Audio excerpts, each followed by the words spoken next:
peran pesantren dalam memajukan bangsa Indonesia. Halo guys, kali ini kita berada di satu tempat yaitu di Kecamatan Cibatu, Kabupaten Garut, Jawa Barat dalam event Silaturahmi Budaya. Nah, silaturahmi kita kali ini saya akan ketemu dengan salah seorang tokoh di Jawa Barat. Selain seorang jawara, seorang ajengan, ulama, dan aktivis penggerak sosial. Nah, siapa dia? Ajengan Mimi Khairuman. Ajengan Mimi Khairuman adalah pemimpin pencaksilat Pagar Nusa dan Padepokan Santri Manuk Helang. Beliau merupakan sosok yang aktif di bidang kebudayaan dan gerakan sosial. Assalamualaikum Ajengan. Waalaikumsalam. Kumaha damang? Saya. Aduh, seur pisan ya. Yeah. Kami nih, kita akan bicara soal bagaimana pesantren menjadi cangkar untuk penguatan spirit kebangsaan, terutama di kalangan anak muda dan masyarakat ini. Ini gimana ceritanya pesantren bisa menjadi memperkuat spirit kebangsaan itu? Jadi begini ya, kalau kita berbicara masalah pesantren sebetulnya kan berawal dari sebuah cita-cita yang sangat sederhana sekali. Betul. Ya, di pesantren itu kan para kiai, para ajengan, gitu kan, para masai itu kan hanya satu dia, Ci. Bagaimana dia mendidik, belajar dengan enak, mendidik santrinya, juga beribadah dengan tenang. Nah, dari situlah mungkin awalnya dari itu target dan tujuan untuk tenang itulah beribadah dan berinteraksi, terutama untuk mendidik generasi yang paham terhadap agama. Nah, disitulah pesantren akhirnya menjadi penentu kebangsaan ini berdiri kuat dan menjadi spirit atas persatuan negeri. Iya, karena kita bisa beribadah dengan tenang, menjalankan syariat dengan baik. Kalau ada negara, ada bangsa yang ada. Nah, lalu gimana ini Ajengan menghadapi pemikiran-pemikiran bahwa kebangsaan itu ayat dalilnya di Quran, di hadis. Itu bagaimana penjelasannya? Betul ya. Kalau kita ngomong tentang masalah agama, bahwa agama itu memang tidak ada teritorial. Tidak ada batasan siapa orang yang beragama ini dan harus di mana. Universal soalnya ya. Siapa? Karena agama ini untuk seluruh manusia. Tetapi yang harus kita jangan lupa bahwa Allah sendiri di dalam Quran kan menyebutkan bahwa su'uban wa qabaila. Nah, bahwa Allah menciptakan orang bersuku dan berbangsa, artinya suku ini ada karena diciptakan Tuhan. Bangsa ini ada karena diciptakan Tuhan. Di situ sudah ada teritorialnya kalau seperti itu. Teritorial. Nah, teritorial ini tidak menjadi halangan untuk mencapai sebuah tujuan yang sama. Adalah agama untuk Tuhannya. Kan seperti itu. Jadi jangan sampai begini. Karena agama bangsa hilang.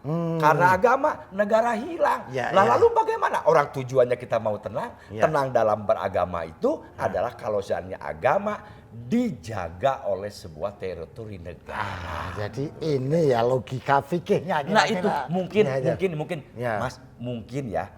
Mbah Hasim juga awalnya. Kenapa dia sampai berani mengeluarkan hubul waton minal iman? Sebetulnya tujuannya ke situ. Karena ini adalah wasilah. Nah di dalam usul fikih disebutkan lil wasail hukmul maqasid. Kalau seandainya dengan tenang ibadah harus seperti ini, harus ada negara yang adil, yang makmur, yang independen, maka wajib ini adanya. Malayatimul wujub ila binegara bahwa wajibun. Oke. Saya jadi paham. Orang bisa sholat dengan tenang, bisa haji dengan tenang, puasa dengan tenang kalau ada negara yang mengaturnya. Atas dasar ini maka membela, menjaga keutuhan bangsa dan negara menjadi wajib. Wajib hukumnya wajib. Sebagai sarana wasilah untuk kita mengamalkan syariat. Nah, logika ini ya yang menjadikan pesantren menjadi corong dan instrumen untuk memperkuat kebangsaan. Nah, berikutnya Ajengan, lalu gimana yang dilakukan pesantren untuk memperkuat spirit kebangsaan ini? Nah, jadi begini, begitu bijaksananya ulama-ulama terdahulu kita, orang-orang tua kita sebelum negeri ini berdiri. Bagaimana dia mampu mempersatukan negeri ini dari suku-suku yang ada di negeri ini tanpa dia sama sekali menghancurkan apapun yang ada. Tetapi dengan perbedaan itu mereka bikin kekuatan spirit untuk menyatukan negeri ini. Karena begini loh. perbedaan ini kan sunatullah. Ya, nggak mungkin kita hindari. Wong itu bikinannya Allah. Nah, ya. Makanya kata Allah, ini perbedaan ini gue bikin. Ya, yang lu kudu adalah bagaimana perbedaan ini menjadi sebuah, kalau tadi spirit, kalau dalam agama disebut rahmat. Gitu loh. Karena kita akan mencintai dan mengasihi seseorang kalau misalnya orang itu beda dengan kita. Coba kalau sama. Kan nggak mungkin ada kasih sayang. Nah, rahmat itu ada karena perbedaan. Makanya perbedaan itu adalah sunatullah yang tidak bisa dibantahkan dengan apapun logikanya. Oke. Jadi ini yang menyebabkan ya pesantren memberikan pendidikan ke anak-anak tentang cinta tanah air. Pesantren memberikan pemahaman ke anak-anak bahwa sikap cinta tanah air itu juga bagian dari iman. Betul. Luar biasa.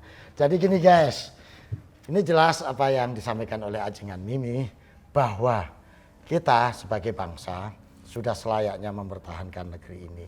Karena dengan mempertahankan negeri ini, kita bisa beribadah dengan tenang, menjalankan syariat dengan baik. Kalau nggak ada negara, kita susah menjalankan semuanya itu. Betul. Dan ini menyebabkan pesantren punya concern untuk menanamkan kebangsaan kepada para santri-santrinya. Tapi jangan salah, saya nitip satu Mas. Apa? Nih, peran pemerintah untuk pesantren juga harus Iya serius. pasti. Jangan sampai kita kecolongan. Karena hari ini adalah ada arus baru di mana ada ornamen yang di negeri lain sudah tidak laku, dioperasikan di negeri kita. Nah, itu jadi pemerintah di sini harus lebih bijaksana lagi melihat. Oke. Artinya karena pesantren ini punya peran, posisi, dan fungsi yang strategis, maka perlu ada atensi kepada pesantren. Karena ini menjadi mitra yang strategis untuk penanaman kebangsaan.